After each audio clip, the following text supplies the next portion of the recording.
So has anyone else seen that trend going around centered around pocket transformers? Hopefully I'm not terminally online enough to know what it is, but seriously, I've been in love with it, because I kind of used to do the exact same things that they're showing in all these videos, taking out my figures to basically anywhere I went, but I kind of stopped doing that around COVID for whatever reason. But seeing this trend make it mainstream again is such a really nice feeling. It makes me feel like I wasn't so crazy to bring my generation's thrust everywhere. Either that or all y'all crazy. But the whole concept of pocket transformers isn't really a new thing at all. But like, yeah, technically a majority of these figures could fit in your pockets if you got big enough pants, but the main concept of this actually started at the very beginning.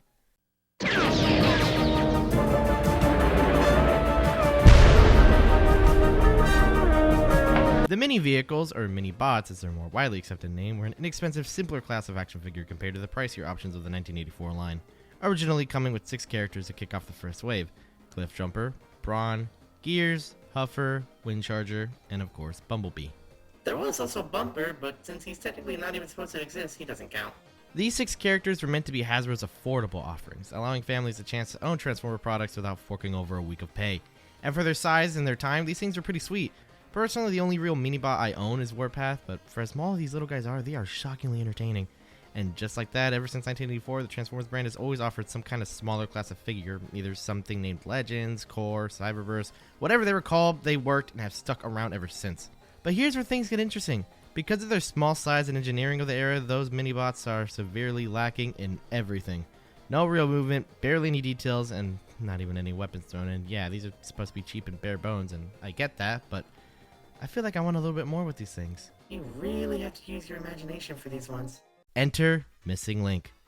As the 40th anniversary of the franchise was on the horizon, Takara Tomy wanted a way to commemorate the brand's big celebration, so they did what any company would do for an anniversary. They went back to the beginning, taking their original designs from the 1984 wave of Transformers and updating them with modern articulation, detailing, and pricing. And holy fuck, was this an absolute slam dunk of a line, with an absolute banger with C-01 Convoy, C-05 Sunstreaker, whose relevance lies in the fact that this toy was the very first character developed from the Diaclone line, making him technically the first Transformer ever designed, and C-07 RC being the first time the cancelled figure of G1 RC was ever released to the public in some form of its original vision.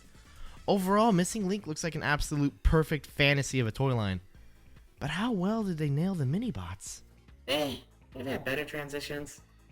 Hello everyone, my name is Omega the Real, or Omega if you want to keep it short and simple. And my name's Amga. And today we're going to see if Takara ruined my favorite size class by taking a look at the Transformers Missing Link C-03 Bumblebee. I'm very excited for this. And for once, this is going to be a review without any interference from Hasbro. Daring new territory we're taking, aren't we? Wasting no time at all getting into details. What details? Being based upon his original 1984 mold, Bumblebee here has very little going on with the sculpt, and for once that's a good thing. I feel if Takara went ahead and redesigned B here by giving him more mechanical detail, that could have ruined the magic of what made these mini-bots so special, but thankfully it seems like the Missing Link line doesn't touch these sculpts too drastically, so thank God for that. But that's not to say there isn't anything here. He's got a few little details like the back of his head being the spare wheel type design, very hard to see fingers in the ports that are supposed to be his hands, and the hints of a very cheapified vehicle that we will look at later. But if there's anything that the G1 toy has always grabbed my attention with, it's gotta be that face.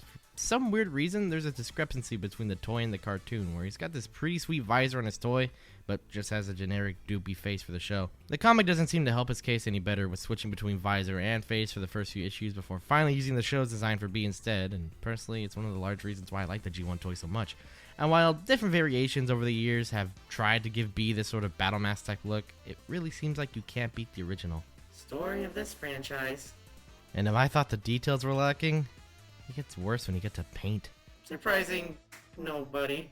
Once again, Missing Link is basing itself on designs being hyper accurate to the models of the original toys, even if that means completely ignoring certain figure departments. B here has next to nothing when it comes to paint, with the only spots I can really point out as painted being the Autobot logo on his tummy and the silver on his face. The back of the head doesn't count, it's kind of a sticker. Oh, speaking of stickers, B does come with a sticker sheet here if you want to make him match his box art design if you don't really vibe with the standard offering, so cool option if you want it. And that's it.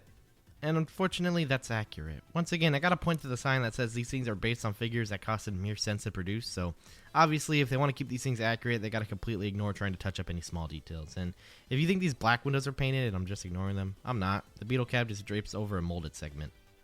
Kinda wish this technique got used more. However, if you are a stickler for paint, there is a version of this mold that actually pulls out the paintbrush, and that would be the C-09 Cybertron Heroes set. That takes these guys from their toy designs to their show designs, and to be honest, I do not like this at all. Get this shit off my screen. Show designs can be made into toy designs, but you should never make a toy design into a show design. Quote Gandhi. Now here's where things get interesting. One of the many memorable features of the G1 minibots were their aptitude to be pieces of solid plastic. These things had zero articulation aside from the bare minimum shoulder or knee, if at that. But what happens when you add modern articulation to a 40-year-old toy? Well, It gets really weird. for a figure this size, Bumblebee pulls off some genuinely impressive movement, with left and right movement at the head, along with a neck joint to look down that is more a transformation joint in reality, ratcheted rotation, and a butterfly joint at the shoulder that already beats out a majority of figures, along with an elbow that rotates to finish off the arm. No wrist joints, but come on, even I can admit when something gets too absurd. But the legs are a little nuts, not gonna lie. Being cut up into 4 segments that let speed kick forward with no back at all, but that's what the bend of the knee is for, along with thigh rotation, and for when you really want to get serious, ankle pivots, and none of this feels loose. What the fuck? It is a genuine marvel how Takara was able to cram so much to a figure this little, but I guess I haven't looked into the Legend scene too much. I guess it's more a surprise that the toy that used to have basically nothing in terms of movement now competes with something out of Generations, which is fucking crazy. Whatever it may be, the movement here is sick and I love it. Though the joint where the shoulders are, I put at an angle I don't really like, but I'm seriously not going to bitch and moan about this thing moving on. And just to get my mandatory segment out of the way, let's see if any of you can understand me this time. Accessories for C-03 here are the most basic sense of the term, but honestly he didn't really need anything. For starters, he comes with this little pea shooter that I feel like if you breathe in hard enough might be able to swallow, so don't let this thing near your kids, okay? He also comes with this character card that just says Bumble with a bunch of extra stuff on the back, but unfortunately the only Japanese word I know is Google Chrome. That joke's supposed to be from a short that Omega is still working on, but hasn't released yet, so he really needs to fix his schedule, don't he? And keeping with the small theme, this toy is tiny, standing at just under 3 inches tall, which makes sense for a G1 minibot. But here's where I get into pricing. Uh-oh. This fucker is $40 retail. That is a shit ton of money for something that could hypothetically fit up my rectum. But like, the figure kind of justifies itself being that much when you take a look at the bigger picture. Because like, hyper articulation for a little goober this size, along with import pricing and that tariff drama, I guess what I want to make clear is that these are not your average affordable minibot, which is kind of ironic since that was their whole appeal to begin with. So if you really want to support this wacky line, I won't be the one to stop you, but just think about what you're getting into. Something seems ironic about that. And usually I would have some sort of transition into the transformation segment, but I'm about to show y'all how simple this is. Let's go. Boom, bam, bada, bop, plow. Easiest shit ever. Also forgot to mention that he does have a rub sign on the bottom, so really love that little Easter egg they throw in. It's that quick and easy. And I love it. This alt mode is awesome. I'm not even gonna attempt to be the slightest bit analytical when it comes to this thing, because I feel like if you look into this too much, it becomes legally allowed to call you a dingbat. The Penny Racer alt mode kicks ass, looking like it just popped out of a time machine onto my desk. This is so good. Takara didn't try to fix or modify this at all. They kept it exactly the same as it should be, and by God am I glad they did. This is the kind of alt mode you could just toss in your pocket or fidget around with, which loops back all the way back to that Pocket Transformers thing I was talking about earlier, because this is what that trend is meant to be.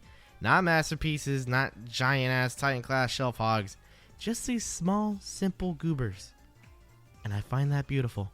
He's so small, only need one popcorn. Like you're one to talk. He's taller than you. This is very BM of you, you know that, right?